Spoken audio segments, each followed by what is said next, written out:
Hello guys, आशा करते हैं guys आप अच्छे होंगे।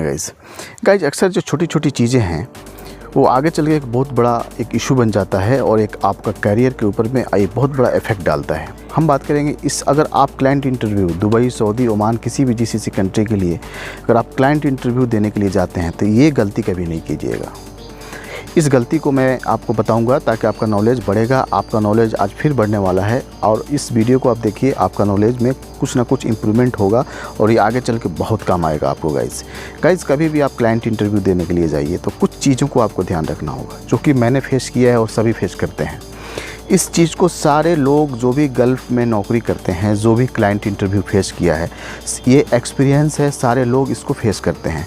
तो उसको मैं शेयर करूँगा, आपका नॉलेज बढ़ेगा और 100% बढ़ेगा और ये आगे चल के आपको बहुत काम आएगा। गाइज इस वीडियो के साथ बने रहिए, इस वीडियो को स्किप नहीं कीजिए, नहीं तो फिर आप मिस कर जाएंगे और फिर बाद में बोलेंगे समझ नहीं आती है।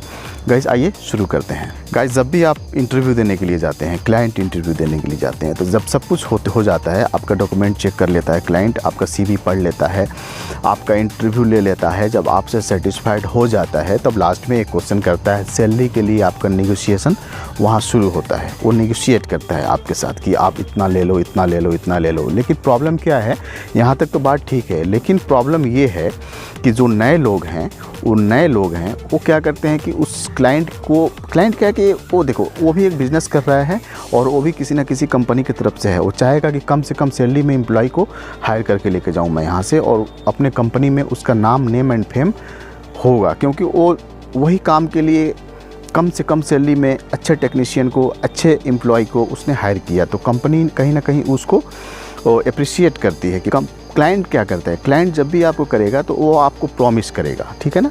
सपोज डेट कि आपकी सैलरी अगर UAE दुबई के लिए अगर आपका सिलेक्शन हुआ है तो कंपनी अगर एक एवरेज सैलरी आपका 2500 दिरहम है तो क्लाइंट क्या करेगा कि आपको फंसाएगा। वो क्या करे कि आप ना फंसें, आपको क्या करना चाहिए, क्लाइंट बोलेगा कि चलो 2000 ले लो, 2000 दिरहम ले लो और 500 दिरहम जो है मैं वहाँ जाकर बढ़ा दूंगा, जो कि ऐसा होता नहीं है, ठीक है। ये एक टेक्निकल है, एक लॉजिक है, एक बात करने का एक तरीका है। कोई भी क्लाइंट अगर आपको एक बार हायर कर लिया और आपने एग्रीमेंट साइन कर लिया 2000 दिरहम का, तो भाई आपको फिर सैलरी बढ़ने के लिए जो कंपनी का जो पॉलिसी है कि 2 साल पूरा करेंगे, 1 साल के बाद, 3 साल के बाद, जो भी एक कंपनी का पॉलिसी बनाया हुआ है उसी के अकॉर्डिंग ही आपका सैलरी बढ़ेगा।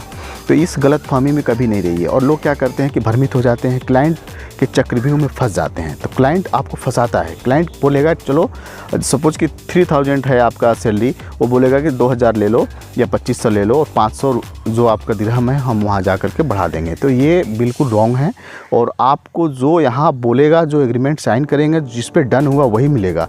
तो कभी भी अगर आप निगोशिएट कर रहे हैं तो आपका जो एक्सपेक्टेड सैलरी है उसको ही एक्सेप्ट कीजिए। अगर आपने क्लाइंट की बातों में आ गए और वहाँ पर जाने के बाद आप फिर कंपनी को बोलेंगे कि भाई हमारा सैलरी तो आपने बोला था कि मैं बढ़ा दूंगा लेकिन अभी तक मेरा सैलरी बढ़ाया नहीं, तो फिर वहाँ पे कलह पैदा होता है। कंपनी इरिटेट होती है आपसे और बाद में फिर आपको डिस्क्वालीफाई करके हो सकता है पैक भी कर दे कंपनी आपको, क्योंकि आपके दिमाग में तो चल रहा है भाई मेरा तो क्लाइंट बोला था 500 रियाल और मैं आपको जाके कंपनी में बढ़ा दूंगा। बट ये ऐसा होता नहीं है। जो यहाँ पे एग्रीमेंट हो गया, जो कंपनी के साथ एग्रीमेंट हो गया, फिर सैलरी बढ़ने के लिए आपको मुद्दत लग जाता है, एक बहुत अरसा लग जाता है, समय लगता है उसके लिए। कंपनी का जो पॉलिसी है साल में इतना % सैलरी बढ़ेगा, जो अच्छे एम्प्लॉई हैं उसी के अकॉर्डिंग ही आपका सैलरी बढ़ेगा। ऐसा आप नहीं सोच सकते हैं कि क्लाइंट ने बोल दिया तो मैं वहाँ जाऊँगा और जाते ही मेरा सैलरी बढ़ जाएगा। ये टोटली रॉन्ग है। तो ये एक चक्रव्यूह होता है।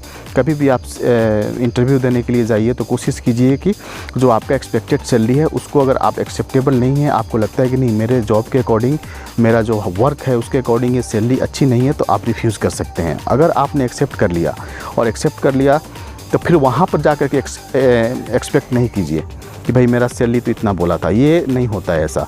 एक बार क्लाइंट आपको अपने चक्रव्यूह में ले लिया तो ले लिया। ये एक बात हो गया। अब आ जाते हैं कि मैं आपको क्यों बता रहा हूँ। मैं आपको इसलिए बता रहा हूँ कि अगर आप फ्रेशर हो तो आप इस चक्कर में आ जाएंगे और आने के बाद ऐसा होगा कि जब भी आप जाएंगे वहाँ पे कंपनी में 1 महीना 2 महीना, जब 90 डेज आपका नोटिस पीरियड ख़त्म होगा, उसके पहले आप सोचेंगे कि मैं अपना सैलरी बढ़वा लूँ, तो ऐसा नहीं होगा। तब आप कंपनी के साथ फ़ाइट करेंगे, आप चिल्लाएंगे, ज़बरदस्ती करेंगे, एप्लीकेशन देंगे, रिज़ाइन देंगे, तो ये आपका रेपुटेशन, आपका समय, आपका सब कुछ बर्बाद हो रहा है, ये आपको लॉस हो रहा है। अगर इन केस आपने एक्सेप्ट कर ही लिया है तो चुपचाप मुँह बंद करके काम कर लो और आपका 1 साल निकाल लो। 1 साल के बाद फिर आप कंपनी आपको सैलरी बढ़ा सकती है, लेकिन 1 साल तक कोई चांसेस नहीं है। ऐसा बहुत रेयर होता है कि 1 साल के अंदर सैलरी बढ़ जाती है, ऐसा बहुत कम होता है। सपोज़ कि मतलब 100 में एक आदमी 1% ऐसा होता है, बट 99% ऐसा होता है कि जो आपने एग्रीमेंट साइन कर लिया वो कर लिया, 1 साल तक आपकी सैलरी नहीं बढ़ती है।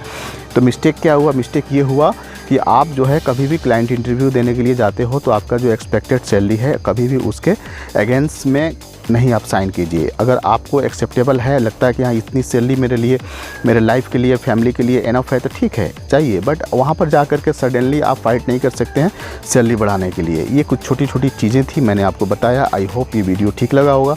ठीक लगा होगा तो एक लाइक कर दो यार, और पहली बार हो तो चैनल को सब्सक्राइब भी कर लो। ये बहुत इन्फॉर्मेटिव चैनल है, हर तरह की मैं नॉलेज देता हूँ। इन फ्यूचर आपको हर तरह की नॉलेज मिलती रहेगी। गाइज़ आप अपना ध्यान रखिए, जहाँ भी रहिए मस्त रहिए। Goodbye, thank you.